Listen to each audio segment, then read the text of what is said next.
नमस्कार दोस्तों, स्वागत आपका टॉप ट्रेंडिंग जीके में।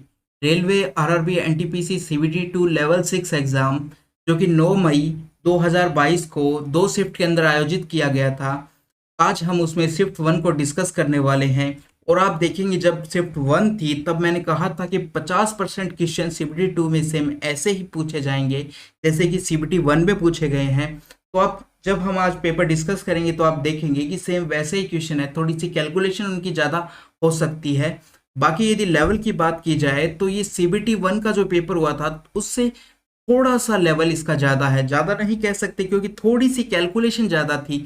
और यदि आप एसएससी से तुलना करोगे तो इसकी जो लेवल है काफ़ी कम था। ठीक है, लेकिन ये सीबीटी 2 का एग्ज़ाम था तो सीबीटी 1 की तुलना में थोड़ा सा तो इसका लेवल ऊपर होना ही चाहिए था। तो स्टार्ट करते हैं आज का पेपर और सबसे पहला क्वेश्चन हमारे सामने है कुछ इस प्रकार से। अभी जैसे कि आपके एनटीपीसी सीबीटी 2 का एग्जाम हुआ, इससे पहले सीबीटी फर्स्ट का एग्जाम हुआ था। तो इन सभी के पैटर्न पर आधारित यहाँ पर रिवाइज किया गया है टेक्स्ट बुक पर। जो आपकी टेस्ट सीरीज है उसमें 102 न्यू टेस्ट ऐड हुए हैं 2022 के एग्जाम एनालिसिस के बाद में। जो नया पैटर्न है, जो नए सवाल चेंजेज हुए हैं, उसी बदलाव के साथ यहाँ पर आपको उसी डिफिकल्टी लेवल से नए पैटर्न में 102 टेस्ट ऐड कर दिए गए हैं। तो जो भी कैंडिडेट अभी तक मॉक टेस्ट नहीं लगा रहे हैं एनटीपीसी सीबीटी 2 के बचे हुए लेवल के लिए डेली प्रैक्टिस कीजिएगा ताकि आपका टाइम मैनेजमेंट बेहतर हो पाए। यदि आपने लेवल 6 का एग्जाम दिया तो आपको भली भांति पता होगा किस प्रकार से कम समय में ज़्यादा सवाल अटेम्प्ट करने होते हैं। टेक्स्ट बुक पर अभी सेम पैटर्न और एग्जाम जो पूछे हुए सवाल है उन पर आधारित नए मॉक टेस्ट अपडेट हुए हैं। तो ये आप यदि ज्वाइन करना चाहते हैं तो टीटीजे के कूपन कोड यूज़ करेंगे तो ईयरली पास में आपको मैक्सिमम डिस्काउंट मिलने वाला है। तो 39 रुपये का मैक्सिमम डिस्काउंट आप यहाँ से ले सकते हो। टेक्स्ट बुक ऐप और वेबसाइट दोनों पर ही अवेलेबल है। रेलवे के अलावा एसएससी, बैंकिंग, डिफेंस, जितने भी स्टेट और सेंट्रल लेवल गवर्नमेंट एग्जाम्स हैं, एक ही पास में आपको सारे मॉक टेस्ट मिल जाएंगे। तो कुछ प्रश्नों का माध्य कितना दे रखा है आपको? 21.25 दे रखा है। ठीक है, तो फ्रैक्शनों का माध्य 21.25 दे रखा है तो योग कितना हो जाएगा? टोटल जितने फ्रैक्शन है उतने से इसको मल्टीप्लाई कर दो तो टोटल 8 फ्रैक्शन है तो माध्य को हम कर देंगे 8 से मल्टीप्लाई। इस प्रकार से कितना आ जाएगा टोटल इनका संख्याओं का? फ्रैक्शनों का टोटल आ चुका है 170। 8 संख्याओं का औसत हमारे पास 170 आ चुका है। अब सभी संख्याओं को आप योग निकालो कि कितना होगा। जब आप इसको जोड़ोगे तो ये 130 प्लस 2 के आ जाएगा। 2 के आ जाएगा और यहाँ हमने निकाला है कि इनका योग कितना होगा, 170 के बराबर होगा। तो यहाँ से हम 2 के बराबर कितना आ जाएगा, 40 आ जाएगा। और के का मान कितना आ जाएगा आपका, 20 आ जाएगा। के की वैल्यू हमने निकाल ली है। अब हमें निकालना है दूसरे फ्रैक्शन जो दे रखे हैं, यहाँ से लेकर जो दे रखे हैं इनका उसने बहुलक बताया कितना है, 29 है। बहुलक क्या होता है कि बहुलक उन फ्रैक्शनों में, उन संख्याओं में जो सबसे अधिक बार आया है उसी को हम बहुलक कहते हैं। तो जब हम इसने कहा है कि 29 सबसे अधिक बार आया है, इसका मतलब क्योंकि बहुलक है 29 तो इसलिए 29 सबसे अधिक बार आया होगा। अब यहाँ पर देखते हैं तो 15 दो बार आया है। तो बहुलक यदि 29 है तो 29 कितनी बार आएगा, 3 बार आया होगा। यानी कि जो P और P है वो भी 29 ही होंगे, तभी बहुलक 29 होगा। क्योंकि P यदि हम P का मान 29 रखते हैं तो इस प्रकार से 29 3 बार आता है। तो हम कह देंगे कि P बराबर कितना हो जाएगा, 29। तो बहुलक P का मान 29 आ चुका है, K का मान 20 आ चुका है। हमसे पूछा गया है P माइनस K का मान, तो आप निकाल सकते हो। P का मान 29 है, K का मान 20 है। इस प्रकार से ये अंतर आ जाएगा 9। ऑप्शन नंबर कौन सा हो जाएगा, ऑप्शन नंबर 4 हो जाएगा। क्वेश्चन नंबर 2 की बात करें, दो अंकों वाली एक संख्या का 1/7वां भाग उस संख्या के आधे से 15 कम है। संख्या मान ली x, संख्या का आधा कितना हो जाएगा, x/2 हो जाएगा। इस x/2 से x/7 कितना कम है, 15 कम है। ये हमने इक्वेशन बना ली है। अब आप x को कॉमन ले लो तो एलसीएम लोगे तो नीचे 14 आ जाएगा, यहाँ 7 माइनस आपका 2 हो जाएगा, इक्वल टू 15 हो चुका है। तो x बराबर कितना आ जाएगा, 15। 14 ऊपर चला जाएगा और 5 इनको घटाने पे 7 माइनस 2 करोगे तो 5 आएगा जो कि नीचे आ चुका है। इसको सॉल्व करोगे तो आपके पास एक तो 3 आ जाएगा, एक आपके पास 14 आ जाएगा, योग आपके पास कितना हो जाएगा, 42 हो जाएगा। यानी कि x का मान हमारे पास आ चुका है 42। और x क्या थी हमारी, वो संख्या थी, तो संख्या आ चुकी है 42। उसने कहा गया है, उसने क्या पूछा है, जो संख्या थी उसके अंकों का योग पूछा है। तो संख्या में एक तो 4 है, एक 2 है, इस प्रकार से 2 अंक है। तो दोनों का योग कितना हो जाएगा, 6 हो जाएगा। ऑप्शन नंबर कौन सा होगा, 4 होगा। क्वेश्चन नंबर 3 की बात करते हैं। 30 संख्याओं का औसत आपको 55 दे रखा है। इस प्रकार से लिख लो कि 30 संख्या है, इनका औसत कितना है, 55 है। इस प्रकार से पहली 15 संख्याओं का औसत आपको 51 दे रखा है और अंतिम 12 संख्याओं का औसत आपको 56 दे रखा है। बीच में कुछ 3 संख्याएं बच चुकी है, 1 2 3 संख्याएं बच गई है। अब देखो 15 संख्याओं का औसत 51 है और कुल टोटल औसत से कितना कम है, 4 कम है, क्योंकि ये 55 है, ये 51 है, 4 कम है, तो 15, एक में 4 कम है, तो 15 में कितना हो जाएगा, तो 15 इंटू 4 यानी कि टोटल 60 कम हो जाएगा। इधर तो इधर देख लेते हैं कितना ज़्यादा, एक ज़्यादा है, एक ज़्यादा है, 12 में कितना ज़्यादा हो जाएगा, तो 12 ज़्यादा हो जाएगा। इस प्रकार से अब यदि यहाँ पर 60 कम है, इधर 12 ज़्यादा है, तो हम यदि देखते हैं इन दोनों को जोड़ते और घटाते हैं, जोड़ते हैं तो कितना आएगा, माइनस का 48 आ जाएगा। ये माइनस का 60 है, ये प्लस का 12 है, तो यहाँ से कितना आ चुका है, माइनस का 48 आ चुका है।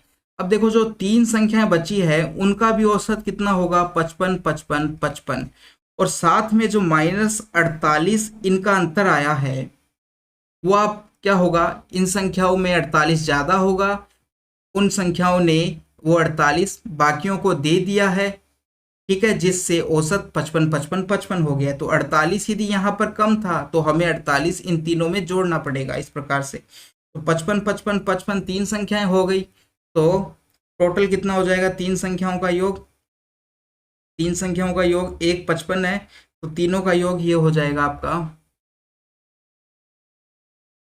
5165 हो जाएगा। 48 और जोड़ दो उसके अंदर, तो ये आपका 13 10 और एक 11, इकाई हासिल 2 हो जाएगा। और बाकी 2 संख्याएं और जोड़नी हमें, एक है 68, एक 74 है, और बाकी 3 संख्याओं औसत 3 और संख्या थी जो ये वाली, इन पांचों संख्याओं का औसत हमें निकालना है। तो 3 संख्याओं का योग तो हमने बता दिया है कि 213 होगा, बाकी आपके पास 68 है और 74 है, इन पांचों संख्याओं को आप जोड़ लो, इन सबको जोड़ोगे तो कितना आएगा, ये 12 और 3 15 आ जाएगा, एक आई हासिल यहाँ से आपकी 8 और 7 15, फिर एक 355 आ जाएगा। कितनी संख्याओं का, 5 संख्याओं का योग 355 आ चुका है।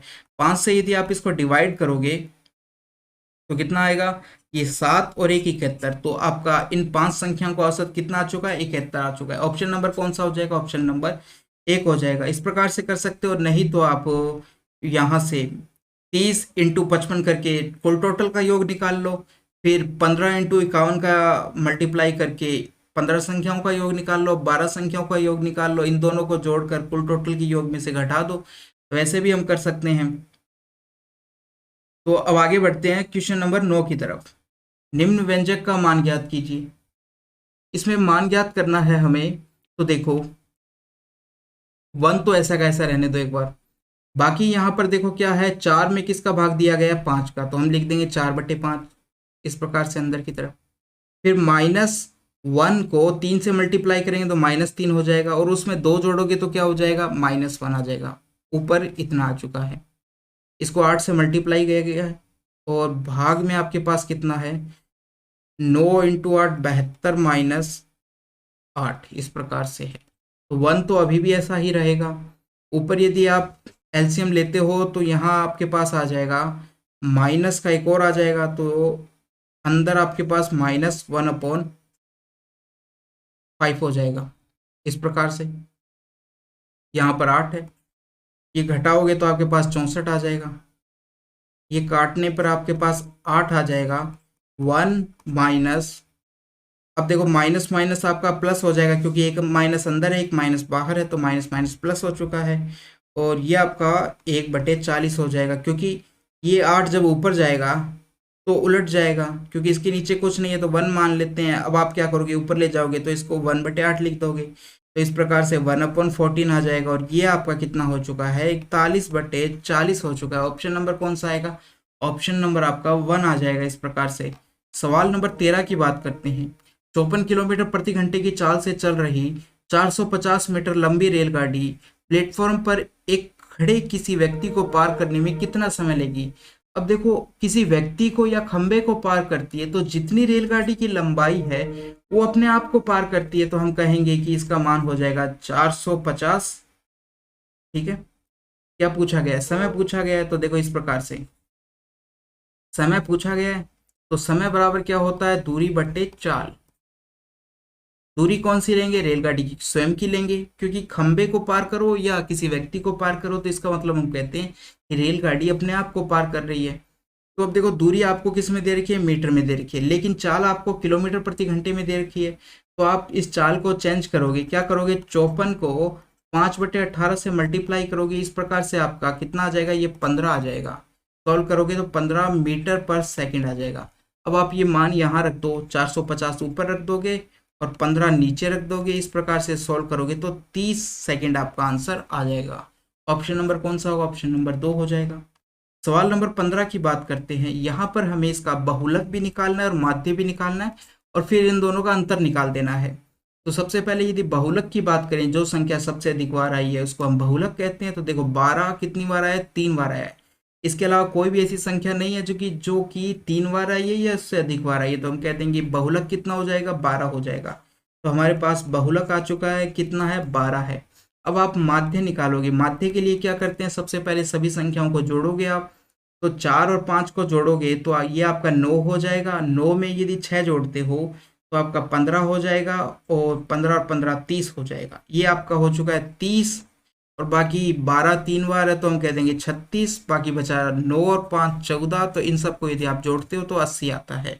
तो योग हो गया 80। टोटल संख्या की बात करो तो 10 है। इस प्रकार से माध्य आपका आ चुका है 8। इन दोनों का यदि अंतर की बात करते हैं तो 12 माइनस 8 करोगे तो कितना आ जाएगा? 4 आ जाएगा। ऑप्शन नंबर कौन सा हो जाएगा? 4 हो जाएगा। आगे बढ़ते हैं, क्वेश्चन नंबर 24। तो ये है सिंप्लीफाई का क्वेश्चन। तो सबसे पहले ब्रैकेट के अंदर वाले को सॉल्व करते हैं। इसको यदि आप सॉल्व करोगे, 24 में 8 का भाग दोगे तो कितना आ जाएगा? 3 आ जाएगा। फिर कहा गया है कि इसको आपको 6 से और मल्टीप्लाई करना है, तो ऐसा करोगे तो ये कितना आ जाएगा आपका? 18 हो जाएगा। अब हम लिख लेते हैं ब्रैकेट के अंदर क्या क्या था। ये तो बाहर तो 72 था, यहाँ पर 4 था, एक 40 था आपका, प्लस का 18 हो गया है, और माइनस का इन 4 इंटू 4 को करोगे तो कितना आ जाएगा? 16 आ जाएगा। तो इस प्रकार से ब्रैकेट के अंदर बचा है, यहाँ पर 20 हो गया है। अब देखो 18 में से 16 घटाओगे तो 2 बचेगा, और ये 40 जुड़कर 42 हो जाएगा। यहाँ पर 42 को 4 से मल्टीप्लाई करना है, बाहर आपके पास माइनस का है और इधर आपके पास 20 है। 4 से मल्टीप्लाई करोगे तो 8 168 आ जाएगा, और ये आपका 72 और 20 जोड़कर कितना हो जाएगा? 92 हो जाएगा। तो मान कितना आएगा? ये आपका 76 आ जाएगा। और बड़ी कौन सी संख्या? माइनस के, तो माइनस का साइन लग जाएगा। तो ऑप्शन नंबर कौन सा हो जाएगा? 1 हो जाएगा। सवाल नंबर 25 की बात करते हैं।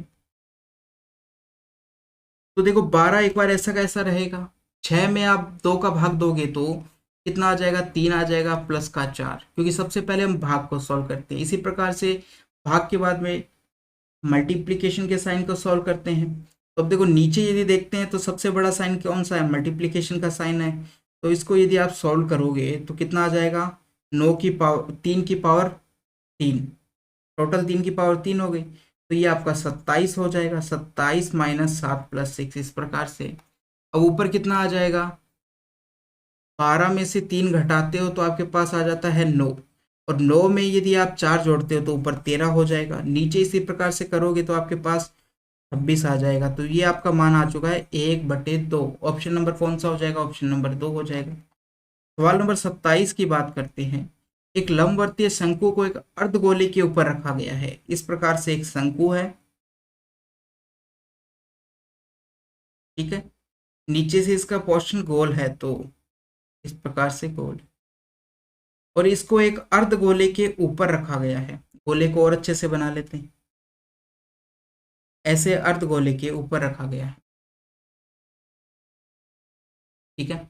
अब देखो उसने क्या कहा गया है कि एक लंबवर्तीय शंकु को अर्धगोले के ऊपर रखा है। शंकु के आधार की त्रिज्या अर्धगोले की त्रिज्या के बराबर है, यानी कि दोनों की त्रिज्या है जो बराबर है। और अर्धगोले का व्यास कितना दे रखा है आपको? 12 दे रखा है। व्यास यदि 12 है तो हम यदि बात करें त्रिज्या की बात करें तो आधा हो जाएगा। तो त्रिज्या कितनी हो जाएगी? 6 हो जाएगी। कितनी हो गई है? 6 हो गई है। और ऊंचाई उसने दे रखी है कितनी, 8 दे रखी है। तो यहाँ से हम ये तिर्यक ऊंचाई हम बता सकते हैं ये 6 है, यदि ये 8 है तो पाइथागोरस प्रमेय से ये आपका 10 हो जाएगा। ट्रिपलेट होता है 6 8 10। तो इस प्रकार से, नहीं तो आप पाइथागोरस प्रमेय से निकाल सकते हो। नीचे भी त्रिज्या कितनी हो जाएगी, 6 हो जाएगी, चाहे इसकी बात कर लो, ये भी 6 हो जाएगा और ये भी 6 हो जाएगी इस प्रकार से। अब देखो इस पूरे के ऊपर पेंट करवाना है। पेंट किस पर होता है, क्षेत्रफल पर होता है। तो इसका क्षेत्रफल निकाल दो, इसका क्षेत्रफल निकाल दो। शंकु का क्षेत्रफल कितना होता है, पाई आर एल होता है। शंकु का क्षेत्रफल कितना होता है, पाई आर एल होता है। और गोले का, अर्धगोले का क्षेत्रफल कितना होता है, यदि हम ऊपर वाले की, जो ऊपर वर्त होता है उसकी बात नहीं करते हैं, तो कितना हो जाएगा, 2 पाई r² ये होता है। यदि हम ऊपर अर्धगोले की बात करते हैं तब 3 पाई r² होता है। यदि अर्धगोला, जो ऊपर गोला था, इस प्रकार से देखो आप, यहाँ पर एक ऊपर गोला बना होता है। यदि हम इस ऊपर वाले वर्त को भी यदि काउंट करते हैं तो हम कहेंगे 3 पाई r²। लेकिन यहाँ पर क्या हुआ, उसके ऊपर शंकु रखा गया है, इसलिए ये क्षेत्रफल को हम काउंट नहीं करेंगे। तो इसका क्षेत्रफल केवल नीचे वाला है, जो कि कितना हो जाएगा, 2 पाई r² हो जाएगा इस प्रकार से। तो अब देखो हमारे पास क्षेत्रफल आ चुका है, आपको केवल वैल्यू रखनी है। तो सबसे पहले हम पाई को तो देखो कॉमन ले लेते हैं, अंदर क्या बचेगा, आर का मान आप कितना रखोगे, 6 रख दोगे। और एल जो तिर्यक ऊंचाई है उसका मान कितना हो जाएगा, 10 हो जाएगा। इसी प्रकार से यहाँ पर 2 और आर 6 36 हो जाएगा। ये पाई हो गया, यहाँ पर आपका 60 मान हो गया, ये आपका 72 हो गया। यदि आप इनको जोड़ते हो तो यहाँ से मान आ जाएगा आपका, कितना आ जाएगा, 132 पाई आ जाएगा। यानी कि टोटल क्षेत्रफल कितना हो चुका है, 132 पाई आ चुका है। अब हमें देखो लागत दिया गया है कि पाई सेंटीमीटर स्क्वायर पेंट करने की लागत कितनी है, 25 रुपए है। ठीक है, इस प्रकार से। तो देखो पाई पाई की लागत कितनी है, 25। पाई क्षेत्रफल की एक की कितनी हो जाएगी, 25/पाई। और 132 पाई की कितनी हो जाएगी, तो इससे आप 132 पाई को और मल्टीप्लाई कर दोगे इस प्रकार से। तो पाई से आपका पाई कट जाएगा और 25 से आप इसको मल्टीप्लाई करोगे। तो आपको सिंपल क्या करना है कि जो ये आएगा मान, आप सिंपल अब क्या कीजिए, इसके अंदर 132 को 25 से मल्टीप्लाई कर दो और जो मान आएगा वही आपकी लागत हो जाएगी। ये मैंने आपको बताया है कि किस प्रकार से हुआ है। आपको पेपर में इस प्रकार से नहीं करना है, आपको सिंपल क्या करना है, 132 को 25 से मल्टीप्लाई कर देना है। तो 25 से मल्टीप्लाई करोगे तो आपका हो जाएगा 50, 25 दूनी 50, 5 आई हासिल 75 और 5 हो जाएगा आपका 80, 0 8 आई फिर हासिल 25 और 8 कितना होता है, 25 और 8 आपका 32, 25 और 8 33। तो 3300 आपका आ चुका है। ऑप्शन नंबर कौन सा हो जाएगा, 4 हो जाएगा इस प्रकार से। आगे बढ़ते हैं, क्वेश्चन नंबर 33 की बात करते हैं। एक शंकुकार तंबू के आधार की त्रिज्या 9 सेंटीमीटर है और इसकी ऊंचाई आपको 12 मीटर दे रखी है। यदि इससे बनाने में प्रयुक्त सामग्री की लागत आपको क्या कहा गया है, 100 रुपए प्रति पाई मीटर स्क्वायर है। तो तंबू बनाने के लिए आवश्यक सामग्री की कुल लागत याद कीजिए। अब देखो यहाँ पर भी जो लागत दी गई है वो पाई मीटर स्क्वायर के हिसाब से दिया गया है, तो हमें पाई को नहीं चेंज करना है, पाई की कोई वैल्यू नहीं रखनी है। और तंबू क्या होता है कि केवल एक कपड़े का बना होता है, तो हम कहेंगे केवल क्षेत्रफल को लेंगे कि तंबू के अंदर से तो खाली होता है, इसलिए हम इसको क्षेत्रफल के रूप में लेंगे। तो देखो शंकुकार है तो शंकु का क्षेत्रफल कितना होता है, पाई आर एल होता है, हम जानते हैं। त्रिज्या आपको दे रखी है, ऊंचाई दे रखी है, लेकिन हमें तिर्यक ऊंचाई चाहिए इस प्रकार से। तो देखो त्रिज्या आपको कितनी दे रखी है, 9 दे रखी है। ऊंचाई आपको कितनी दे रखी है, 12 दे रखी है। तो ये कितनी हो जाएगी आपकी, 15 हो जाएगी। 9 12 15, ठीक है। तो यहाँ से अब देखो मान रखोगे आप, पाई को तो हमें छेड़ना नहीं है, ऐसा कैसे रखना है। आर का मान कितना है, 9 है। तिर्यक ऊंचाई का मान कितना हो गया, 15 हो गया। ये हो गया, तो ये हो गया। और अब इसको क्या करना है, आपको लागत दे रखा है तो आपको क्या करना है कि ये आपका हो चुका है 135 इंटू पूरा क्षेत्रफल तो आपका आ चुका है 135 पाई आ चुका है। अब आपको जब इससे लागत इतनी 100 रुपये पाई मीटर स्क्वायर है तो केवल 135 को आपको 100 से मल्टीप्लाई कर देना है। कितना आएगा? 135,000। इस प्रकार से आपका आंसर आ जाएगा, ऑप्शन नंबर 4 हो जाएगा। ठीक है। और 39 की बात करते हैं। आपको इस प्रकार से दिया गया है कि बराबर 4 के है तो इसका मान निकालना है। तो कैसे निकालोगे? सबसे पहले इसको सॉल्व करेंगे हम। तो देखो, आप जब एलसीएम लोगे तो नीचे क्या आ जाएगा? ये आपका ए प्लस बी हो जाएगा और ये आपका ए माइनस बी हो जाएगा। तो इस प्रकार से आपका ए स्क्वायर माइनस बी स्क्वायर हो जाएगा। तो 1 माइनस टेन स्क्वायर थीटा आपका नीचे आ जाएगा। जब आप एलसीएम लेते हो तो यहाँ पर आपका 1 माइनस टेन थीटा आ जाएगा और यहाँ पर आपका 1 प्लस टेन थीटा आ जाएगा। इस प्रकार से तो ये टेन थीटा से टेन थीटा कट जाएगा और बराबर में क्या था? 4 था। तो ऊपर आपका 2, नीचे आ जाएगा 1 माइनस टेन स्क्वायर थीटा बराबर 4। और सॉल्व करोगे तो यहाँ से ये इतना और कट जाएगा। अब यदि हम इसको उलट देते हैं, इसके नीचे कुछ नहीं है तो 1 मान लो और इसको उल्टा कर दो, तो ये आपका हो जाएगा 1 माइनस टेन स्क्वायर थीटा बराबर 1/2। इतना आ जाएगा, 1/2 आ चुका है। तो टेन स्क्वायर थीटा बराबर कितना आ जाएगा? 1 माइनस 1/2। तो टेन स्क्वायर थीटा बराबर तो 1/2 आ गया। तो टेन थीटा बराबर कितना आ जाएगा? 1/√2 आ चुका है। इतना आ चुका है टेन थीटा का मान। टेन थीटा क्या होता है? हम कहेंगे यदि ये कोण मेरा थीटा है तो ये लंब 1 होगा और आधार मेरा 2 होगा। इस प्रकार से यदि हम कर्ण निकालते हैं तो लंब का स्क्वायर प्लस कर्ण का स्क्वायर करते हैं तो मेरा लंब का स्क्वायर प्लस आधार का स्क्वायर करते हैं और फिर अंडरूट लेते हैं तो मेरा कर्ण आ जाएगा √3। √3 आ चुका है। अब आप कोसेक स्क्वायर का यदि मान निकालते हैं, कोसेक स्क्वायर थीटा का मान निकालते हैं तो कितना आएगा? √3 का स्क्वायर आ जाएगा, यानी कि ये आपके पास 3 आ जाएगा। और यदि सेक स्क्वायर थीटा का मान निकालते हैं तो सेक थीटा कितना होता है? √3/√2 और स्क्वायर करोगे तो 3/2 हो जाएगा। 3/2 हो जाएगा इस प्रकार से। अब आपको इसका मान निकालना है, यहाँ पर वैल्यू रख दो। इसकी 3 है और इसकी 3/2 है। दोनों को यदि आप जोड़ोगे तो 6 + 9/2 हो जाएगा। ऑप्शन नंबर कौन सा आएगा? ऑप्शन नंबर आपका 4 हो जाएगा इस प्रकार से।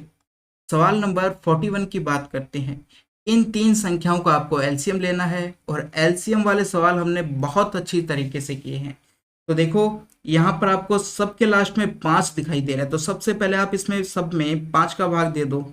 जब यहाँ पर आप 5 का भाग दोगे, पहली संख्या में लिख देता हूँ 245, 175 और 385। सबसे पहले हमने 5 कॉमन लिया, तो 5 कॉमन लिया तो यहाँ पर कितना बचा? 5 चौक 20 और 5 निम 45। यहाँ पर 5 का भाग दिया तो 3 बार गया और उसके बाद 5 5 25 बार गया। यहाँ पर गया 5 7 35, 5 7 35। इस प्रकार से अब देखो, ये 49 है, ये 35 है, ये 77 है। सब में 7 का भाग और जा रहा है तो 7 और कॉमन ले लिया हमने। तो यहाँ बचा 7, यहाँ पर आपका 5 और यहाँ पर आपका 11। अब उसमें से कुछ भी कॉमन नहीं आ रहा है। कितना कॉमन आया? एक तो 5 आया, एक 7 आया। तो यही हमारा मैथ से हो जाएगा या एचसीएफ हो जाएगा।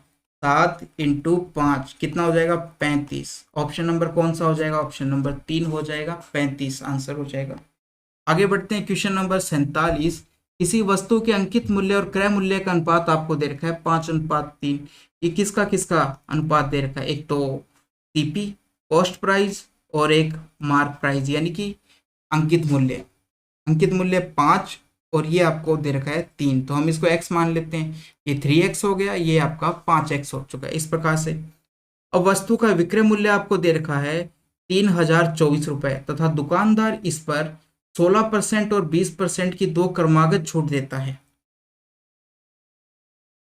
2 क्रमागत छूट देता है तो देखो किस पर देता है? मार्क प्राइस पर देता है। और उसके बाद में 2 छूट देने के बाद में क्या आ चुका है? सेलिंग प्राइस कितना आ चुका है? 3024 रुपये आ चुका है। तो हम इस प्रकार से कहेंगे कि मार्क प्राइस हमारा, इस प्रकार से देखो ऐसे कहेंगे कि मार्क प्राइस हमारा 5x था, उस पर आप एक तो 16% की छूट देते हो तो हम लिख देंगे 84/100। और एक आप 20% की छूट लिखते हो देते हो तो हम कहेंगे 80/100 और उसको काट कर आप लिख दोगे 4/5। और ये किसके बराबर आ जाएगा, 3024 के बराबर आ जाएगा इस प्रकार से। तो 5 से आपका 5 कट जाएगा, 4 से यदि आप यहाँ पर काटते हो तो 4 7 28 हो जाएगा, और 4 5 20 हो जाएगा, और 4 6 24 हो जाएगा। इसके बाद में आप 4 से और यदि काटते हो तो यहाँ पर 21 आएगा। इसको 4 से काटोगे तो 4 एकम 4, 4 8 है 32, 4 निम 36। 21 से ये आपका 9 बार कट जाएगा। तो x का मान मेरा कितना आ चुका है, 9 ये, और बाकी 2 जीरो, तो 900 आ चुका है। x का मान कितना आ चुका है, 900 आ चुका है। तो इस प्रकार से क्रय मूल्य कितना हो जाएगा, ये आपका 2700 हो जाएगा। और मार्क प्राइस यदि पूछता तो कितना हो जाता, ये आपका 4500 हो जाता। ये आ चुका है। अब हमें पूछा गया या तो लाभ या हानि जो भी हुआ है वो बताइए, और कितना हुआ है। तो देखो सेलिंग प्राइस आपका कितना है, 3024। अब देखो, तो हम लाभ क्या होता है आपका, लाभ क्या होता है, सेलिंग प्राइस में से कॉस्ट प्राइस घटाते हैं, नीचे कॉस्ट प्राइस इंटू 100, ये आपका परसेंटेज लाभ आ जाता है, परसेंटेज लाभ आ जाएगा। तो देखो सेलिंग प्राइस में से कॉस्ट प्राइस घटाओगे तो कितना बचेगा आपके पास, ऊपर तो 324 बचेगा, और कॉस्ट प्राइस आपका कितना है, 2700 है। इधर आपको 100 से मल्टीप्लाई करोगे तो 2 जीरो से 2 जीरो कट गई, और 27 एकम 27। फिर आपका ये 5 और दूनी 2 बार 12 आ जाएगा। यानी कि 12% की आपको क्या हुआ है, 12% का आपको लाभ हुआ है, 12% का लाभ हुआ है। ये परसेंटेज में हमने बता दिया है। और नहीं तो उसने जैसे सिंपल पूछा है तो 324 का उसको लाभ हुआ है, ये दिखाई दे रहा है आपको 324 का। तो ऑप्शन नंबर आपका कौन सा हो गया, ऑप्शन नंबर 1 हो गया है। सवाल नंबर 48, ABCD एक आयत है।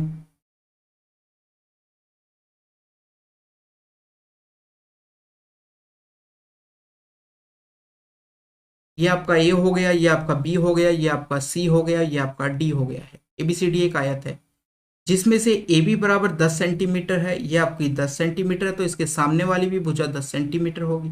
बी सी आपकी 8 सेंटीमीटर है, तो ये भी आपकी 8 होगी, और ये भी आपकी 8 होगी, इस प्रकार से। अब कहा गया है कि ओ आयत एबीसी की 3 भुजाएं ए बी बी सी और सी डी को स्पर्श करने वाला एक वर्त का केंद्र है। तो यदि वर्त को हम बनाएं इन तीनों भुजाओं को स्पर्श करते हुए तो इस प्रकार से बनेगा कुछ, तभी तो तीनों भुजाओं को स्पर्श करेगा। इसका केंद्र बता दिया गया है, ये ओ है, ठीक है। अब यहां से एक त्रिभुज बनाते हैं, ये ओ बी सी, इस प्रकार से हमने एक त्रिभुज बना दिया है ओ बी सी। तो इस त्रिभुज का क्षेत्रफल पूछा गया है। तो देखो यहां से यदि मैं लंब डालता हूं इस पर, तो ये दोनों को आधा आधा करेगा, ठीक है। और ये किसके बराबर होगा, ये त्रिज्या के बराबर भी होगा, और किसके बराबर होगा, ये इसके बराबर भी होगा, क्योंकि ये पूरी की पूरी व्यास के बराबर है। बीसी भुजा किसके बराबर है, व्यास के बराबर। तो व्यास कितना हो गया, 8 हो गया, तो त्रिज्या कितनी हो जाएगी, 4 हो जाएगी, इसका आधा हो जाएगा। 4 के बराबर क्या हो गई है, त्रिज्या हो गई है। और ऊंचाई भी कितनी हो जाएगी, 4 हो जाएगी इसकी ये वाली, क्योंकि ये भी त्रिज्या के बराबर है, तो ये 4 हो गई। तो त्रिभुज का क्षेत्रफल कितना आ जाएगा, तो देखो इस प्रकार से हमारे पास एक त्रिभुज बना है, त्रिभुज त्रिभुज बी ओ सी बना देते हैं एक बार फिर से अलग से। ये आपका ओ है, यहाँ पर बी है, यहाँ पर सी है आपका। तो देखो आधार कितना हो गया है इसका, आधार इसका 8 हो गया। ऊंचाई कितनी हो गई है, ऊंचाई इसकी 4 हो गई। इसका यदि क्षेत्रफल निकालोगे आप कितना आएगा, क्षेत्रफल हो जाएगा इसका 1/2 इंटू आधार इंटू ऊंचाई। इस प्रकार से काटोगे तो ये 2 हो जाएगा, ये आपका 16 आ जाएगा। तो क्षेत्रफल कितना हो गया, 16 आ गया। ऑप्शन नंबर कौन सा हो जाएगा, ऑप्शन नंबर 2 हो जाएगा। सवाल नंबर 49, राम किसी वस्तु के अंकित मूल्य पर 10% की छूट देता है और फिर भी उसे 12.5% का लाभ होता है। तो इस प्रकार वह वस्तु को अंकित मूल्य पर यदि बेचता है तो उसे कितना लाभ होता है। देखो एक होता है कॉस्ट प्राइस, एक होता है मार्क प्राइस, और एक होता है सेलिंग प्राइस। अब देखो छूट कितने की दे रहा है, 10 की दे रहा है, तो यानी कि 10 पर कितने की दे देगा, 1 की छूट देगा, तो कितना हो जाएगा, ये आपका सेलिंग प्राइस कितना हो जाएगा, 9 हो जाएगा, क्योंकि हम इसको भिन्न के रूप में 1/10 लिख सकते हैं, और 12.5 को भिन्न में क्या लिख सकते हैं, हम 1/8 लिख सकते हैं। तो हम कहेंगे ये क्या है, लाभ। लाभ किसके बीच में होता है, कॉस्ट प्राइस और सेलिंग प्राइस के बीच में। यानी कि कॉस्ट प्राइस मेरा 8 है, तो सेलिंग प्राइस कितने का लाभ हो रहा है, 1 का लाभ हो रहा है 8 पे, तो सेलिंग प्राइस कितना हो जाएगा, 1/9 हो जाएगा। तो यहाँ से यदि हम इसको एक रेशियो बनाते हैं तो ये दोनों तो बराबर है, सेलिंग प्राइस। तो ये 8 हम इस प्रकार से भी लिख सकते हैं, ये 8 हो जाएगा, ये 10 हो गया, ये 9 हो गया है। तो ये आपके पास इन तीनों का एक रेशियो आ चुका है। अब आपसे जो पूछा गया आप वो निकाल सकते हैं, उसे कितने का लाभ होता है यदि वो अंकित मूल्य पर यानी कि मार्क प्राइस पर बेचे। तो यहाँ अंतर देखते हैं, तो कितने का है, 2। तो 2 का अंतर है कितने पे, 8 पे। परसेंटेज के लिए 100 से मल्टीप्लाई कर दिया, तो ये आपका लाभ कितना आ चुका है, 25% आ चुका है। ऑप्शन नंबर कौन सा हो जाएगा, 4 हो जाएगा। इस प्रकार से लाभ निकाल सकते हैं आप, ऑप्शन नंबर 4। सवाल नंबर 50 की बात करें, 5 वर्ष पूर्व पिता और उसके पुत्र की आयु का अनुपात 7:2 है। देखो 5 वर्ष पूर्व की बात करें तो अनुपात है 7:2, और कहा गया 5 वर्ष बाद पिता और पुत्र की आयु का अनुपात 9:4 हो जाता है। तो ये वर्तमान से अब हम 5, यहाँ पर आपका क्या है, वर्तमान है। वर्तमान से यदि 5 वर्ष ज्यादा की बात करें तो उनका अनुपात हो जाएगा 9:4 हो जाएगा। ठीक है, इस प्रकार से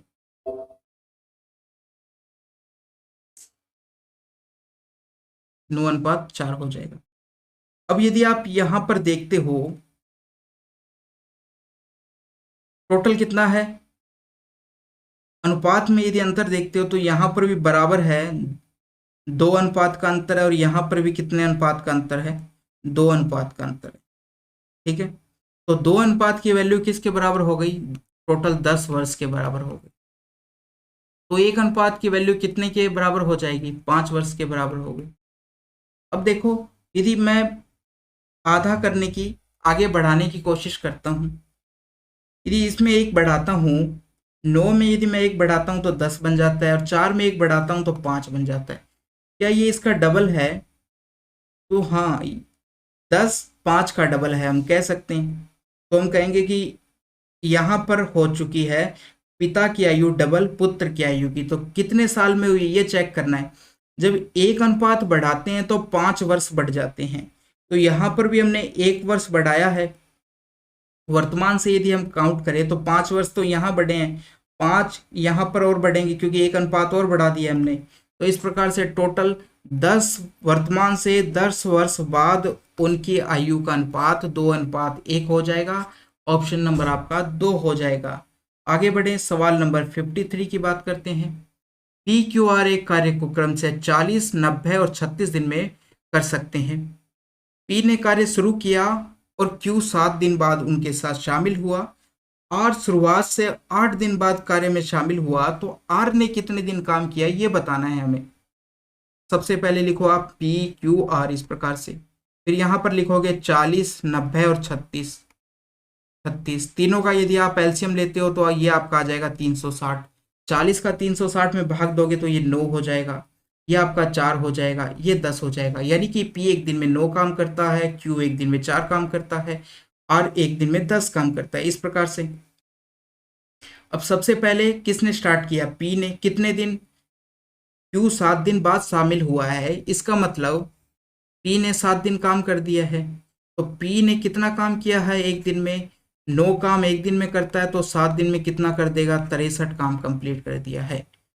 अब देखो R 8 दिन बाद शामिल हुआ है, यानी कि 8 दिन बाद, शुरुआत से 8 दिन बाद, यानी कि P और Q ने एक दिन काम कर लिया है। एक दिन में P और Q मिलकर कितना बनाएंगे, 13 बनाएंगे। कितने दिन में, एक दिन में, तो टोटल 13 और बना दिया है।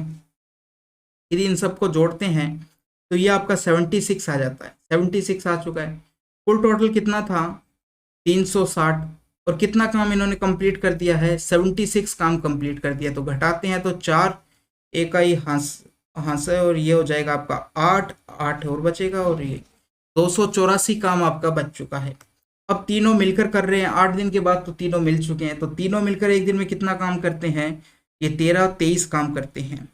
तो समय, अब आर का समय निकाल रहे हैं हम, समय आर का कितना हो जाएगा, टोटल काम 284 है, और तीनों मिलकर करते हैं तो तीनों की इफिशिएंसी कितनी हो जाएगी, 23 हो जाएगी। 23 से आप यदि इसको भाग देते हो, 23 एकम 23 जाएगा, और 23 दूनी 46 हो जाएगा। 46 के बाद में ये 8 बचेगा, 8/23, 12 से ही 8/23 आ जाएगा। ऑप्शन नंबर इस प्रकार से ऑप्शन नंबर 4 हो जाएगा। सवाल नंबर 58 की बात करते हैं। y बराबर, y का 2/3 बराबर z का 8/15 दे रखा है, तो हम इसको इस प्रकार से भी लिख सकते हैं, y into 2/3 equal to z into 8/5 15। अब मैं z को इधर ले आता हूँ और बाकी संख्याओं को उधर ले जाता हूँ, तो 8/15 तो पहले से था, ये 2/3 जाएगा तो उल्टा हो जाएगा, 3/2 हो जाएगा। जो कट रहा है उसको काट दो, 4 कट जाएगा, यहाँ से आपका 5 कट जाएगा, तो ये आपका 4/5 अनुपात आ चुका है। वाई जेड का अनुपात कितना आ चुका है, 4:5, तो ऑप्शन नंबर कौन सा हो जाएगा, ऑप्शन नंबर 4 हो जाएगा। सवाल नंबर 60, जेड का मान आपको बताना है। सबसे पहले आप भाग के साइन को सॉल्व करो, तो एक तो यहाँ पर और एक यहाँ पर है। 56 में 14 का भाग दोगे तो कितनी बार जाएगा, 4 बार जाएगा, और ये आपका कितना आ जाएगा, यहाँ से 2 आ जाएगा, इस प्रकार से। तो 4 इंटू 4, अब ये कितना हो जाएगा आपका, 12 इंटू 2 प्लस 10, ये बचा है आपके पास, तो ये आपका हो जाएगा आप 16, और ये आपका 24 प्लस 10,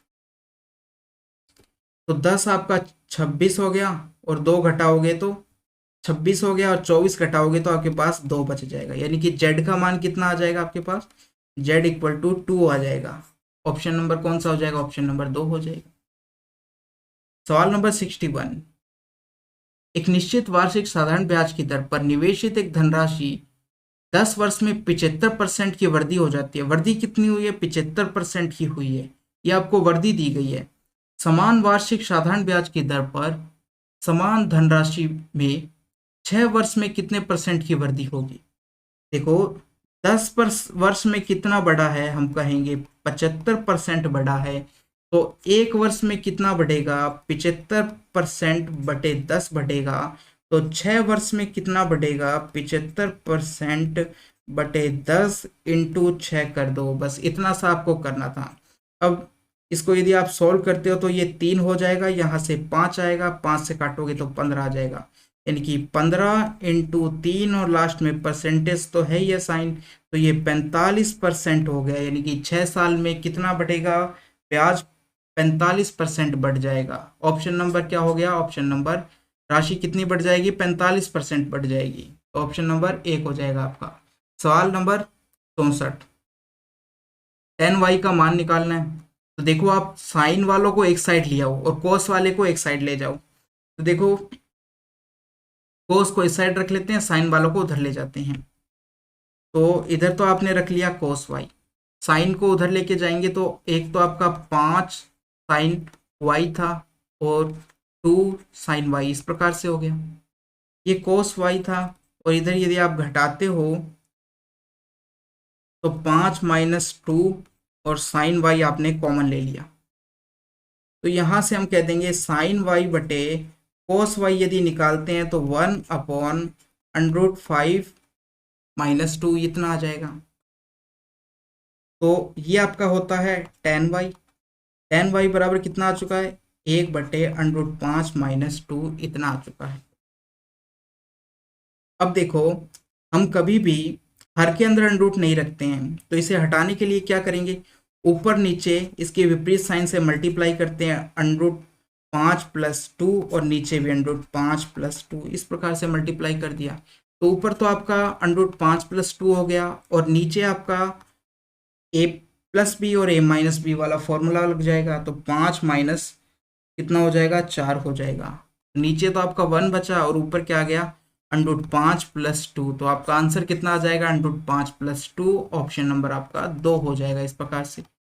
सवाल नंबर 67, 5,000 की कुल धनराशि में से दानिश एक भाग को 12% वार्षिक साधारण ब्याज की दर पर और शेष भाग को 10% वार्षिक साधारण ब्याज की दर पर निवेश करता है। एक भाग को 12% पर और बचे हुए भाग को 10% पर निवेश करता है। यदि 2 वर्षों में दानिश को प्राप्त हुआ कुल लाभ कितना है? 1,072 के बराबर है। तो दानिश ने 12% वार्षिक साधारण ब्याज की दर पर कितनी धनराशि निवेश की, ये पूछा गया। यानी कि उसके पास कुल टोटल 5,000 की राशि थी, उसने 2 दर पर इसको निवेश किया, एक 12% पर और कुछ राशि 5,000 में से 10% पर निवेश किया है। तो जो 12% है मैं उसको इस प्रकार से लिख देता हूँ, 10% + 2% तोड़ के लिख दिया है। इससे फायदा क्या मिलेगा? अब देखो कुल टोटल ब्याज कितना मिला है? 1,072 2 सालों का मिला है। 1 साल की यदि बात करें, साधारण ब्याज की बात है, तो इसको आधा कर दो, 536 हो जाएगा। 1 साल का ब्याज कितना हो चुका है? 536 हो चुका है। अब देखो, यदि मैं मानता कि दोनों पूरी राशि को यदि हम 10% पर निवेश करते, इस 2 को छोड़ दो, एक बार आप इस 2 को छोड़ दो, ऐसे मान लो कि इधर भी 10 है और इधर भी 10 है, तो पूरी राशि को यदि 10% पर निवेश करते तो ब्याज कितना मिलता? 500 मिलता, क्योंकि इस टोटल का 10% की बात करो तो 500 हो जाएगा, 500 हो जाता। तो लेकिन ब्याज यहाँ पर कितना आ रहा है? 536 आ रहा है। तो ये जो 36 ज़्यादा किस वजह से आ रहा है? इस 2% की वजह से ये 36 ज़्यादा आ रहा है। तो हम कह देंगे 2% की वैल्यू कितनी है? 36 है। 1% की वैल्यू कितनी है? तो आप 2 का भाग 36 में दोगे तो ये आपका 18 आ जाएगा। तो 100% की वैल्यू कितनी है? 1800 है।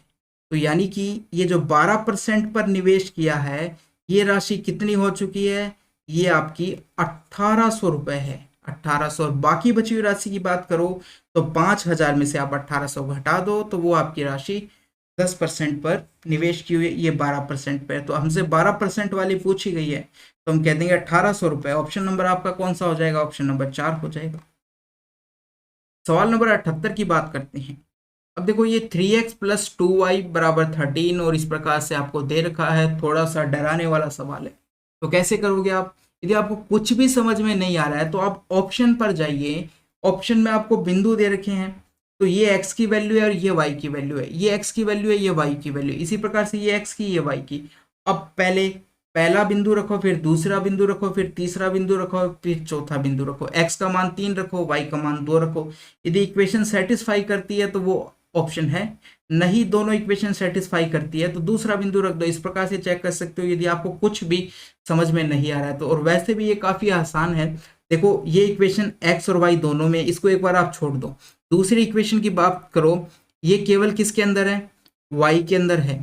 और ये भी काफ़ी आसान इक्वेशन है। कैसे कि y² दे रखा है, ये आपका 2 का स्क्वायर हो गया है और ये 2 × 2 × y इस प्रकार से हो गया है। तो हम कहेंगे y - 2 का होल स्क्वायर हो चुका है। ये यहाँ से क्या आ जाएगा?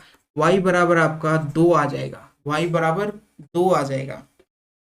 ठीक है, तो y का मान हमारा 2 आ चुका है। तो कहाँ कहाँ पर आपको y का मान 2 दिख रहा है? एक तो ऑप्शन नंबर 1 में, एक ऑप्शन नंबर 2 में। अब आपके पास ऑप्शन भी आधे हो गए हैं, तो आप अब वैल्यू रख के भी देख सकते हो। नहीं तो आप इक्वेशन नंबर 1 के अंदर ये y रख दो, कितना आ जाएगा? 3x + 4 = 13 आ जाएगा, जब मैंने y इक्वेशन नंबर 1 में रख दिया। तो यहाँ से x की वैल्यू हम निकाल सकते हैं आसानी से। 9 उधर जाएगा तो कितना बचेगा? हमारे पास 9 बचेगा। x की वैल्यू कितनी आ जाएगी? 3 आ जाएगी। इस प्रकार से y का मान 2 आया, x का मान 3 आ गया है, तो वो बिंदु हो गया है 3, 2 हो चुका है। ऑप्शन नंबर कौन सा हो जाएगा? ऑप्शन नंबर 1 हो जाएगा।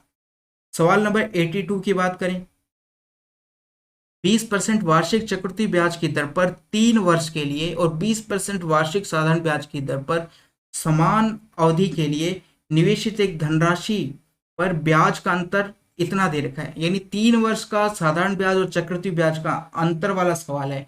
ये सवाल CBT 1 के अंदर कई शिफ्टों के अंदर पूछा गया है। तो देखो, इसका सिंपल सा फॉर्मूला होता है। यदि आपको आता है तो काफी कम टाइम के अंदर हो जाएगा। कैसे? फॉर्मूला होता है मूलधन पी हो गया, फिर दर यदि हम आर लेते हैं तो आर स्क्वायर, फिर 300 प्लस आर, और नीचे आएगा 100 की क्यूब। इस प्रकार से ये फॉर्मूला होता है। ये किसके बराबर होता है? अंतर के बराबर होता है। 3 सालों के अंतर के लिए है ये, 2 सालों के लिए नहीं है, 3 सालों के अंतर के लिए। तो हमें पी का तो मान निकालना है। आर की वैल्यू आपको कितनी दे रखी है? 20 दे रखी है, तो स्क्वायर करोगे तो कितना हो जाएगा? ये आपका 400 हो जाएगा, और यहाँ पर जोड़ोगे तो ये आपका 320 हो जाएगा। नीचे बात करें तो मैं इस प्रकार से लिख देता हूँ 100 इंटू 100 इंटू 100, इस प्रकार से लिख दिया। और अंतर आपका कितना है? 448 दे रखा है। डबल जीरो से डबल जीरो कट जाएगी, एक जीरो यहाँ से कट जाएगी, इस प्रकार से। 4 से यदि आप काटते हो इसको 112 इतना आ जाएगा, और 32, 32 दूनी 46, और 32 चौके की बात करते हैं, नहीं, तो हम इसको पहले काट देते हैं। किससे काट दें? 2 से काट देते हैं एक बार। इसको यदि आप 4 से काटते हो तो 8 आएगा, इसको यदि आप 4 से काटते हो तो 4 दूनी 8, और 4 8 32, इस प्रकार से हो जाएगा। और काटोगे आप 2 से, 4 से और काट दोगे तो ये 2 हो जाएगा, ये आपका 7 हो जाएगा। इतना आ चुका है। अब आपके पास बचा क्या? पी, इधर 7 बचा, ये 100 नीचे है तो ऊपर चला जाएगा उधर, और 2 नीचे आ जाएगा। इस प्रकार से 2 से काटोगे तो यहाँ पर 50 बचेगा। इस प्रकार से एक जीरो और भी थी, कितना आ जाएगा? 3500 आ जाएगा आपका आंसर। ऑप्शन नंबर कौन सा हो जाएगा? ऑप्शन नंबर 4 हो जाएगा। तो निवेशित धनराशि कितनी हो गई है? 3500 हो गई है, ऑप्शन नंबर 4 हो गया। सवाल नंबर 83, ब्याज की गणना वार्षिक चक्रवृद्धि आधार पर करने पर चक्रवृद्धि ब्याज पर निवेश एक निश्चित धनराशि 2 वर्ष बाद इतनी हो जाती है और 3 वर्ष बाद इतनी हो जाती है। तो आपको धनराशि बतानी है कितनी है वो। तो देखो, 2 वर्ष बाद इतनी हो जाती है और 3 वर्ष बाद इतनी हो जाती है। सबसे पहले इनको आप घटा दो, 59550.18, इसमें से आप इस प्रकार से,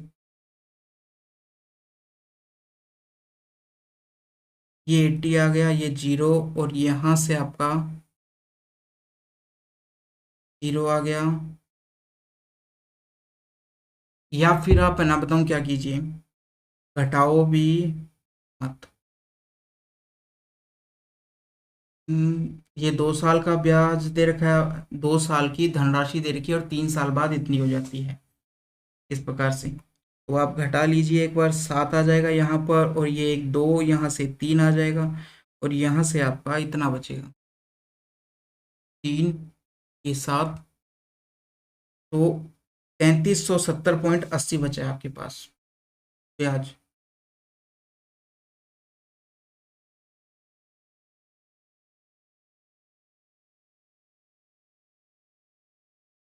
तैंतीस सौ 70.80 आपके पास ब्याज बचा है। ये ब्याज किस पे आया है? पिछले वर्ष की तुलना में, क्योंकि चक्रवृद्धि पे जो भी ब्याज आता है वो पिछले वर्ष की तुलना में आता है। पिछले वर्ष पर राशि कितनी थी? 56,180 थी, इस प्रकार से। तो यहाँ से आप हटाओ, नीचे 100 आ जाएगा, डबल जीरो से डबल जीरो कट जाएगी। अब देखो, एक और जीरो से ये जीरो कट जाएगी। अब आप इसको सॉल्व करो। यदि आप इसको सॉल्व करते हो तो यहाँ से आपके पास दर आ जाएगी,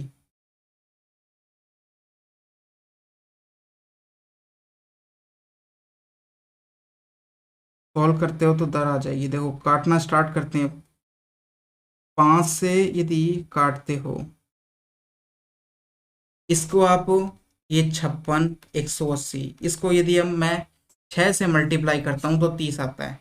तो 6 8 48 का 8, 4 आई हासिल, 6 और ये 10 हो जाएगा, 1 आई हासिल, 6 6 36, और 1 37, 3 आई हासिल, और 30 और 3 इतना आ जाएगा। यानी कि ये पूरे से कितनी बार कट जाएगा?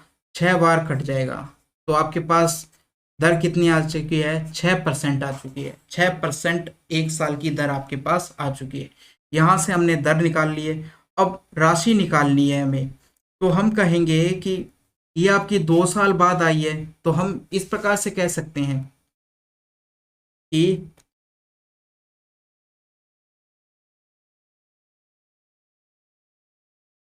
कंपाउंड दर कर देते हैं कि 6+6, 2 साल की कंपाउंड दर कर देते हैं। 6+6, 6 × 6 36/100।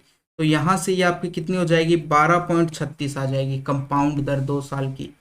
तो एक राशि x थी, वो 12.36 ब्याज के साथ, यानी 112, ठीक है, कितनी हो जाएगी, हम कहेंगे 56,180 के बराबर हो जाएगी। इस प्रकार से हो जाएगी। तो x बराबर सबको उधर ले जाते हैं, 56,180, और ये आपका 11236, पॉइंट हटाओगे तो ऊपर 100 आ जाएगा, 100 और आ जाएगा। इस प्रकार से आ चुका है, ये आ चुका है। अब आप यदि देखते हो तो ये यहाँ पर आपको 18 दिखाई दे रहा है और यहाँ पर 36। तो आप जब इसको 2 से करोगे, तो 2 से पूरे को काटोगे तो यहाँ तो 10 आ जाएगा और यहाँ आपका 2 आ जाएगा। 2 से काटोगे तो 5 आ जाएगा। इस प्रकार से तो कितना आ गया आपका, 540 आ जाएगा, यानी कि 50,000 आपकी क्या आ चुकी है, राशि आ चुकी है। ऑप्शन नंबर 1 हो जाएगा। इस सवाल में कैलकुलेशन थोड़ी सी ज़्यादा है, ठीक है। आगे बढ़ते हैं। सवाल नंबर 84। यदि किसी संख्या का 23.5% 11.75 के बराबर है तो संख्या बताइए। मान लिया संख्या x है और इसका 23.5% किसके बराबर है, 11.75 के बराबर है। इस प्रकार से नीचे 100 था, 11.75 के बराबर है। अब देखो यहाँ से पॉइंट हटाया तो नीचे, या फिर आप क्या कीजिए, सभी संख्याओं को उधर ले जाओ। सबसे पहले 11.75 है, 100 ऊपर चला जाएगा इस प्रकार से, और 23.5 नीचे आ जाएगा। 23 पॉइंट, यहाँ से पॉइंट हटाओगे तो 10 ऊपर आ जाएगा, और यहाँ से पॉइंट हटाओगे तो 100 नीचे आ जाएगा आपका। ये 100 से 100 कट जाएगा। अब आप 23 इसको 5 से मल्टीप्लाई करते हो तो 5 × 5 = 25, 2 आई हासिल 15 और 2 17, 1 आई हासिल 15, 5 दूनी 10 और 1 11, यानी कि ये कितनी बार, 5 बार कट जाएगा। इससे 5 बार कट गया तो कितना आ गया, 50 आ गया है। ऑप्शन नंबर कौन सा हो गया, ऑप्शन नंबर आपका 2 हो गया। इस प्रकार से सवाल नंबर 85। ये बराबर ये दे रखा है तो y का मान निकालना है। तो y यदि एक साइड रख लो, बाकी संख्याओं को दूसरी साइड ले जाओ। ऊपर 10.2 हो चुका है, नीचे 0.17 हो चुका है। पॉइंट हटाओगे 10.2 17, तो 17 से हटाया तो ऊपर 2 जीरो लग जाएगी, और ये 0.2 हटाओगे तो नीचे 10 आ जाएगा। इस प्रकार से तो 0 से 1 जीरो कट जाएगी। 17 का भाग इसमें 6 बार जाएगा, तो ये आपका 60 आ चुका है। 60 आ चुका है। ऑप्शन नंबर कौन सा हो जाएगा, ऑप्शन नंबर 4 हो जाएगा। सवाल नंबर 86। अब इसमें देखो सवाल में क्या कहा गया है कि निकटतम मान हमें बताना है। पूरी तरह से के एकदम एग्जैक्ट वैल्यू नहीं निकालनी है, हमें निकटतम मान बताना है लगभग में।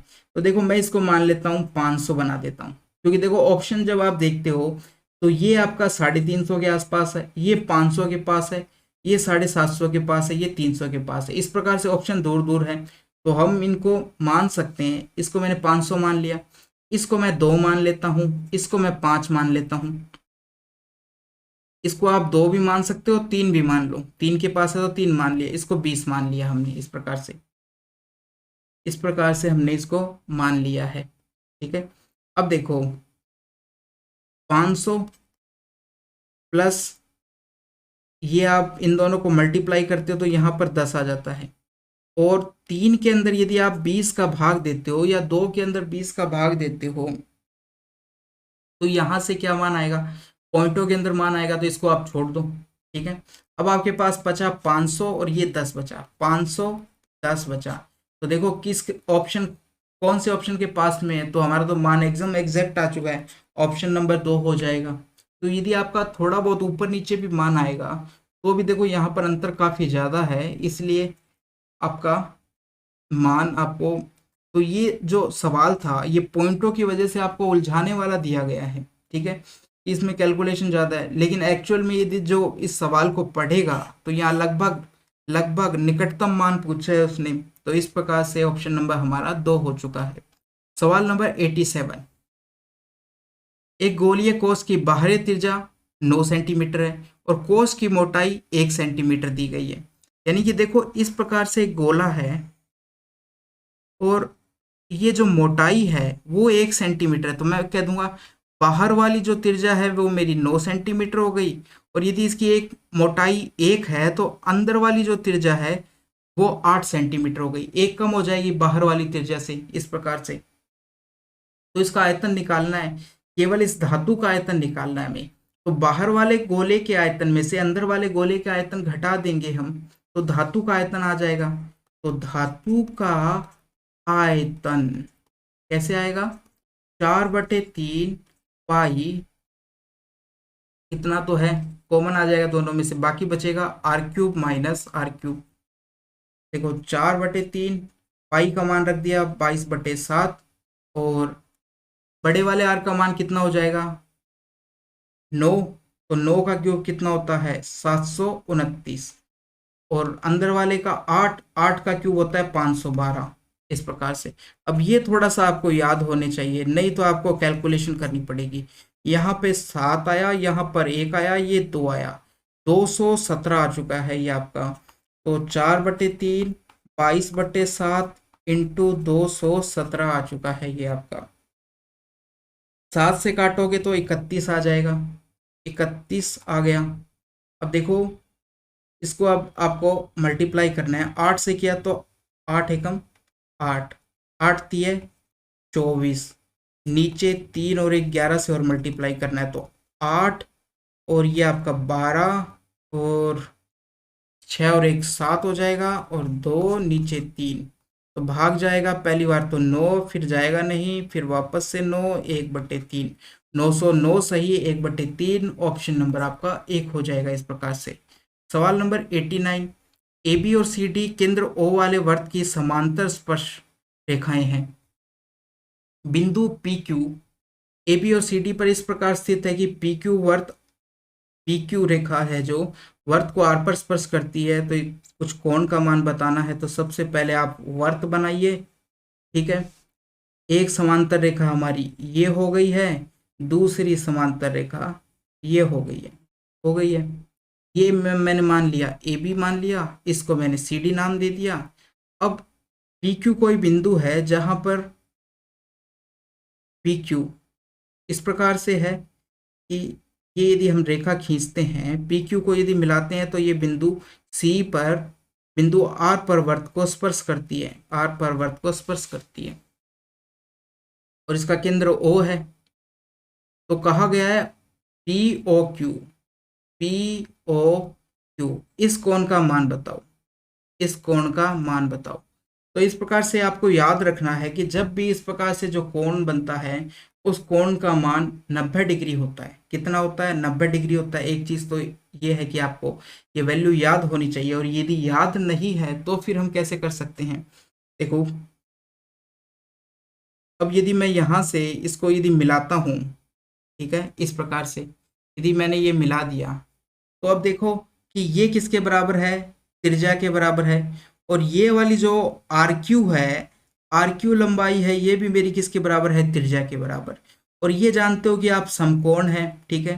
तो ये कोण आपका 45 हो जाएगा, और ये कोण भी आपका 45 हो जाएगा। इसी प्रकार से ऊपर वाले वर्त की जब यदि बात करते हो आप, तो ये कोण भी आपका 45 हो जाएगा, और ये कोण भी आपका 45 हो जाएगा, ठीक है।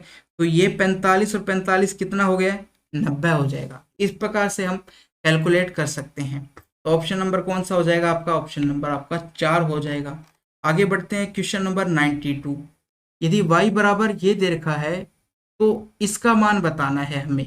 अब देखो यहाँ पर जैसे ही मैंने y³ देखा और फिर इस प्रकार से देखा, तो मैंने देखा कि यहाँ पर क्या किया गया है, a+b का होल क्यूब वाला फॉर्मूला कहीं ना कहीं यूज हुआ है। तो देखो मैंने क्या किया, फिर इस 4 को मैं उधर ले गया, तो y+4 हो गया इस साइड, तो और इधर आपका इस प्रकार से। अब दोनों तरफ यदि आप क्यूब करते हो तो इधर तो आ जाएगा y+4 का क्यूब, और इधर आपका 6 हो जाएगा। अब यदि क्यूब को हम ओपन करते हैं तो वाई क्यूब आएगा एक तो आपके पास, फिर आपके पास 3 × 4 y² आ जाएगा, फिर 3 × 4² आ जाएगा, फिर आपका 4 का क्यूब 64 आ जाएगा बराबर 6 के है। तो ये आपका वाई क्यूब हो गया है, ये 12y² हो गया है, ये आपका 16×3 = 48 y हो गया है, और यहाँ से 64 बराबर 6 हो गया है। अब देखो आप चेक करते हैं, वाई क्यूब है, 12y² है, 48y है, लेकिन यहाँ पर 100 की बजाय हमारे पास 64 है, तो हम 36 इधर जोड़ देते हैं, तो इधर जोड़ते हैं तो इधर भी हमें जोड़ना पड़ेगा। ये 100 हो गया है, तो राइट साइड में कितना हो गया है, राइट साइड में आपका अब हो गया है 42 और 44 हुआ है या 42 हुआ है, 42 हो गया आपका, तो 42 ऑप्शन नंबर आपका 1 हो गया इस प्रकार से। क्वेश्चन नंबर 98, एक वर्त की परिधि 308 दे रखी है, तो वर्त का क्षेत्रफल आपको बताना है। तो देखो परिधि होती है 2πr, ये आपको 308 के बराबर दे रखी है, तो r का मान कितना आ जाएगा, 308/2 × 22 ऊपर 7 हो जाएगा। तो इस प्रकार से, तो अब यदि आप 11 से काटते हो तो 2r, 11 से यदि इधर करते हो तो 2 और 8 28 हो जाएगा, 4 से काटोगे तो 7 49 आ जाएगा। आर का मान कितना आ चुका है, 49 आ चुका है। अब क्षेत्रफल निकालना है जो कि πr² होता है, तो 22/7 × 49 × 49, 7 से काटोगे तो 7 बार चला जाएगा। अब ये क्या हो गया, 7 7 को जब आप 49 से मल्टीप्लाई करते हो तो वो 7 के क्यूब के हिसाब से 343 हो जाएगा, इसका 22 से मल्टीप्लाई करना है। 2 से मल्टीप्लाई करते हो तो 6 हो जाता है, 11 बचा, 11 से करोगे तो 6 और 4, 14 का 4, एक आई हासिल, 14 15, एक इतना आ जाएगा 75 46 आ जाएगा। ऑप्शन नंबर आपका 4 हो जाएगा। इस प्रकार से आपको क्षेत्रफल निकाल सकते हो। आगे बढ़ते हैं क्वेश्चन नंबर 99। अब देखो कुछ आपको भिन्न दे रखी है, उसमें से सबसे पहले तो आपको ये पता करना है कि सबसे छोटी भिन्न कौन सी है और सबसे बड़ी भिन्न कौन सी है, उसके बाद में आप k का मान निकाल सकते हो। तो देखो हमारे पास जो भिन्न दे रखी है 1/4 है, 2/3 है, 4/5 है, 5/8 है और 3/4 है, इस प्रकार से। तो ये आपकी देखो 25% के बराबर हो जाएगी। इसकी यदि बात करते हैं तो ये 66 सही 2/3% के आसपास होती है, ये आपका 80% के आसपास होता है। इसकी बात करते हैं तो 1/8 आपका 12.5 के बराबर होता है, 1/8 5 से और मल्टीप्लाई कर दो तो ये 62.5% के बराबर होता है, और ये आपका 75% होता है। अब आप देख लो सबसे छोटी भिन्न कौन सी है, तो सबसे छोटी भिन्न तो हमारी हो चुकी है ये वाली, और सबसे बड़ी भिन्न हो चुकी है हमारी ये वाली। इन दोनों का मल्टीपल होगा वो के बराबर होगा, तो 1/4 × 4/5, तो 4 से 4 कट जाएगा, 1/5 आपका के बराबर आ चुका है। अब हमें मान किसका निकालना है, इसका निकालना है। आप यहाँ पर यदि मान रखते हो तो 5 + 4 हो जाएगा, और दूसरे में 5 - 2 हो जाएगा, ये आपका 9 आएगा, ये आपका 3 आएगा, ये आपका 27 आ जाएगा। कितना आ जाएगा, 27। ऑप्शन नंबर 1 हो जाएगा आपका। सवाल नंबर 103 की बात करते हैं। एक पुरुष किसी कार्य को 20 दिन में पूरा कर सकता है, एक महिला उस कार्य को 30 दिन में पूरा कर सकती है, तो 2 पुरुष 3 महिलाएं मिलकर कितने दिन में पूरा करेगी। मान लिया कि एक मैन यानी कि एक पुरुष 20 दिन में पूरा कर सकता है, टोटल काम इतना हो गया, और वुमेन के हिसाब से देखो तो एक वुमेन डब्लू काम करती है एक दिन में, तो 30 दिन में टोटल काम कर देती है। तो यहाँ से आप इफिशियंसी यदि मैन वुमेन की निकालते हो तो मैन वुमेन की इफिशियंसी यहाँ से 3:2 आ जाती है। एक चीज़ तो ये हो गई है। अब हमसे पूछा गया है टोटल काम यदि करते हो आप, तो देखो टोटल काम कैसे निकाल दोगे, या तो इस वाले से निकाल दो या इस वाले से निकाल दो। m का मान रखोगे तो ये आपका 60 हो जाएगा, या फिर मैं इस प्रकार से लिख देता हूँ पहले 3 × 20, ठीक है। इसी प्रकार से इसके बराबर होगा ये 2 मैन के द्वारा किया गया काम प्लस 3 वुमेन के द्वारा किया गया काम, और कितने दिन में कंप्लीट करते हैं, x दिन में, तो ये टोटल काम इसके बराबर हो गया। तो 60 बराबर कितना हो जाएगा, m का और w का मान रख दो आप। m का ये भी 6 हो जाएगा, ये भी 6 हो जाएगा, x। तो 60/12 बराबर आपका x हो जाएगा। तो x का मान कितना आ जाएगा, ये आपका 5 आ जाएगा, 5 आ जाएगा। तो ऑप्शन नंबर कौन सा हो जाएगा, ऑप्शन नंबर 2 हो जाएगा। कितने दिन में पूर्ण कर देंगे, 5 दिन में पूर्ण कर देंगे। सवाल नंबर 109, एक व्यक्ति किसी निश्चित दूरी को निश्चित चाल से तय करता है। यदि वह अपनी चाल में 30% की वृद्धि करता है तो उसे उसी कार्य को तय करने में 15 मिनट कम समय लगता है। अपनी मूल चाल से चलते हुए उस दूरी को तय करने में उसके द्वारा लिया गया समय ज्ञात करना है। चाल को क्या कर दिया गया, 30% बढ़ा दिया गया, ठीक है। चाल में क्या कर दिया गया, बढ़ा दिया गया, यानी कि पहले 10 थी तो अब कितनी हो जाएगी, 13 हो जाएगी। क्योंकि हम इसको यदि सॉल्व करते हैं तो ये इसका मान आता है भिन्न के रूप में, 30% इक्वल टू आता है 3/10 के बराबर आता है, ठीक है। तो समय क्या हो जाएगा, यदि दूरी समान है तो समय उल्टा हो जाएगा, यानी कि 13:10 हो जाएगा। तो पहले समय 13 लग रहा था, अब 10 अनुपात लग रहा है। उसने कहा कि 15 मिनट कम लग रहे हैं, अनुपात में कितना कम लग रहा है, 3 अनुपात कम लग रहा है, और एक्चुअल में 15 मिनट कम लग रहा है, यानी कि 3 की वैल्यू 15 मिनट है। तो एक की वैल्यू, एक अनुपात की वैल्यू 5 मिनट हो जाएगी, एक की वैल्यू 5 मिनट हो चुकी है। उसने कहा है कि जब वो मूल चाल से, यानी कि 10 की चाल से जब वो चल रहा था तो उसको 13 अनुपात टाइम लग रहा था, एक्चुअल टाइम। यही पूछा गया है कि मूल चाल से जब वो चल रहा था तो दूरी को कितने समय में तय करेगा। या तो आप 13 अनुपात कह दो, या 13 को 5 से मल्टीप्लाई करोगे तो ये आपका 65 मिनट आ जाएगा, यानी कि 65 मिनट। और 65 मिनट को घंटे और मिनट में चेंज करते हो तो 60 मिनट तो घंटे में हो जाएगा, यानी कि 1 घंटा और 5 मिनट, 5 मिनट, इस प्रकार से आ जाएगा। तो ऑप्शन नंबर आपका कौन सा हो जाएगा, ऑप्शन नंबर आपका 4 हो जाएगा यहाँ से। सवाल नंबर 113 की बात करते हैं। 16, 25, 13, 26 और 15 का औसत कितना दे रखा है, के दे रखा है। कितनी संख्या है, 5 संख्या है। पांचों संख्याओं को सबसे पहले आप जोड़ो, तो देखो 16, 25, 13 और 13 39, 13 और 26 39 हो गए, ये 15 हो गए,